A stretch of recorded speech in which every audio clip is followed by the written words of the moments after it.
인간들은 헤아릴 수 없는 많은 이유로 갈라지고 갈등이 일어납니다. 서로 화합하지 못하고 갈라지죠. 그런 인간들을 단결시키는 인류 역사에 남는 위대한 프로젝트가 탄생합니다. 아이러니하게도 인간을 단결시킨 것은 지구 안에 있는 것이 아닌 5,500만 년이나 떨어진 딴 세상에 있는 은하계 블랙홀이었습니다. 고구마 머리. 2018년 국경도 다르고 배경도 다른 350여 명의 과학자들이 모여 마침내 최초로 블랙홀 사진을 찍는 데 성공합니다. 이 EH팀에는 한국팀도 참여하죠. 그리고 2019년 세상에 발표합니다. 단 한 번도 보지 못했던 블랙홀의 모습이 세상에 드러난 겁니다.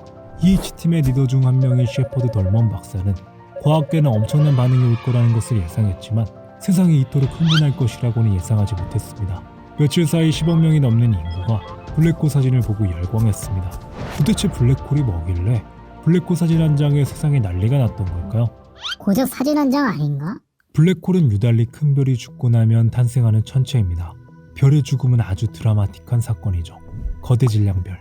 적어도 태양보다 8배는 큰 무거운 별이 죽을 때 강력한 폭발이 일어납니다.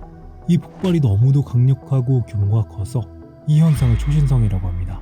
초신성이 일어난 후에 남은 부스러기들이 다시 한 번 더 붕괴되어 계속해서 점점 줄어듭니다. 그리고 마침내 작은 점이 됩니다. 이 점을 특이점이라고 부릅니다. 과학자들은 블랙홀 안에 특이점이 있다고 믿죠. 특이점은 어마어마한 질량 때문에 상상을 초월한 힘으로 물질을 끌어당깁니다. 너무나 강력해서 근처에 있는 어떤 것도, 심지어 세상에서 가장 빠른 빛조차도 벗어날 수 없습니다. 공간 자체도 구부러뜨리죠. 끔찍한 구멍이군. 그런데 신기하게도 검은 구멍만 있는 게 아니라 블랙홀 주변에 통통한 원반 보이시나요? 이 원반은 가스와 먼지로 구성되어 있습니다. 부착 원반이라고 합니다. 부착 원반이 생기는 이유는 블랙홀의 중력에 의해 주변 기체들이 회전하면서 끌려 들어갑니다. 이때 블랙홀 주변을 빠른 속도로 움직이기 때문에 강한 열이 만들어지죠. 이 부착 원반의 온도는 수천억 도에 이릅니다. 이 블랙홀 사진 속의 이 빛은 부착 원반과 강력한 중력에 의해 빛이 휘어서 생긴 것입니다. 그래서 EH팀은 빛도 흡수하기 때문에 아무것도 보이지 않는 블랙홀을 분명 관측할 수 있다고 생각했습니다.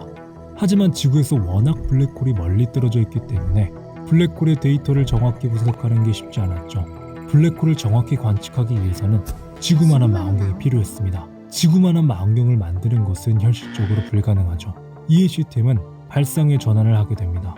바로 VLBI 기법을 이용해 블랙홀의 데이터를 얻는 데 성공하죠.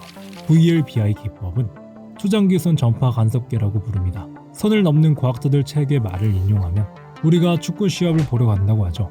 둘 다 카메라를 가지고 운동장 반대편에 제각각 서서 동시에 시합 사진을 찍습니다. 그 다음 찍은 사진을 비교해서 자르고 붙인다고 생각해보면 겹치는 부분을 이용하면 훨씬 자세하고 심층적인 이미지가 완성되겠죠? VLBI도 마찬가지입니다. 망원경을 멀찍이 떨어뜨려서 블랙홀을 관측하는 것이죠.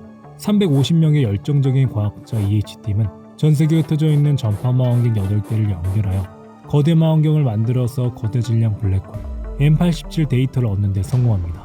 이렇게 힘들게 국경을 넘어 과학자들이 합류해 최초로 블랙홀 사진을 찍었으니 세상이 난리날만 하죠.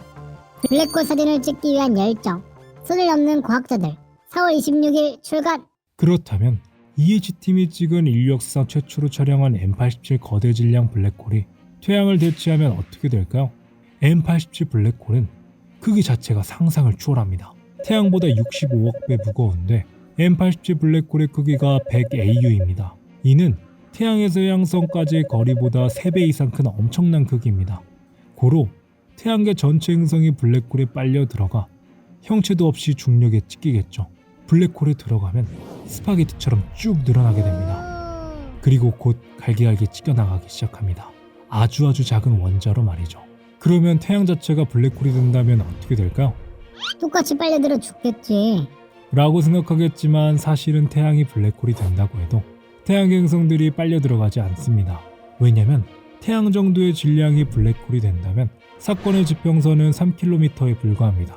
사건의 지평선은 한 번 들어가면 다시는 나올 수 없는 경계를 사건의 지평선이라고 합니다. 블랙홀이 강하긴 하지만 그건 중력이 미치는 3km 범위 안에 들어갔을 때 이야기입니다. 즉 태양이 갑자기 블랙홀이 된다고 해도 1억 5천만 킬로미터 떨어진 지구뿐만 아니라 태양계 모든 행성들은 블랙홀로 빨려 들어가지 않습니다. 그저 블랙홀 주변을 태양계 행성들이 공전하고 있겠죠. 태양을 블랙홀로 대체하면 우리가 직면해야 할 가장 큰 문제는 태양빛이 없다는 겁니다. 그 말은 행성 전체가 완전히 어두워지겠죠. 그래도 지구의 온실가스 덕분에 지구 온도가 즉시 떨어지지 않습니다. 하지만 일주일이 지나면 지구의 평균 온도는 15도에서 0도까지 떨어집니다. 1년이 지나면 영하 101도까지 떨어지겠죠. 지구는 빠르게 모든 곳이 얼게 될 겁니다. 이곳에서 살아남을 수 있는 생명체가 얼마나 될까요? 햇빛도 없으니 모든 식물이 광합성을 하지 못하게 되어 죽게 되고, 이것은 먹이사슬 에도 파급 효과를 일으키게 되어 우리 모두를 굶어 죽게 만들 겁니다. 여기서 끝나는 게 아니라 블랙홀은 흡수하면서 커지게 되고 더 빨리 회전하게 됩니다. 그 말은 블랙홀의 중력이 더욱더 강해진다는 것이죠. 시간이 지나면서 지구의 궤도가 뒤틀리게 되고 점점 블랙홀에 가까워질 겁니다. 그 전에 블랙홀로 빨려 들어간 물질이 폭발적인 방사선과 함께 일부가 내뿜어지는데 블랙홀 제트라고 합니다. 왜 블랙홀이 제트를 뿜어내는지는 모릅니다. 그 제트가 지구에 도달하면 계속해서 지구의 대기를 날려버립니다. 대기마저 사라진 지구는 달처럼 황량한 행성이 되겠죠. 뭐야, 또 멸망이야? 이 멸망싸개야? 똥싸개는 들어봐도 멸망싸개는 뭐냐? 어쩔 똥땡. 오늘 영상의 참고 자료는 선을 넘는 과학자들 책을 참고했습니다. 선을 넘는 과학자들은 블랙홀 사진을 찍기 위한 과학자들의 여정을 그린 책입니다. 어떻게 보면 그저 한 장의 사진일 뿐인데 이토록 오랜 시간과 돈이 들 거라고는 생각도 못했습니다. 저의 어린 시절 꿈이 천문학자였는데 집안 형편이 그렇게 좋지 못해 포기해야 했습니다. 그런데 EH팀의 과학자들은 불가능하다고 생각한 블랙홀 사진을 찍기 위한 용기와 열정을 보면서 가슴이 뜨거워지더라고요. 무수한 현실적 어려움에도 불구하고 결국은 성공해낸 과학자들의 불타는 의지와 집념. 천문학자가 아니더라도 과학자가 꿈인 분들이라면 한 번쯤은 보면 좋지 않을까 싶습니다. 어떻게 해야 과학자가 될 수 있는지 같은 지금 현 세대의 과학자들의 뜨거움을 배울 수 있는 기회의 책인 것 같습니다. 선을 넘는 과학자들 추천드립니다. 이 과학자들처럼 미치고 싶다면 이 책을 봐라. 바보 같은 소리 좀 그만해. 네?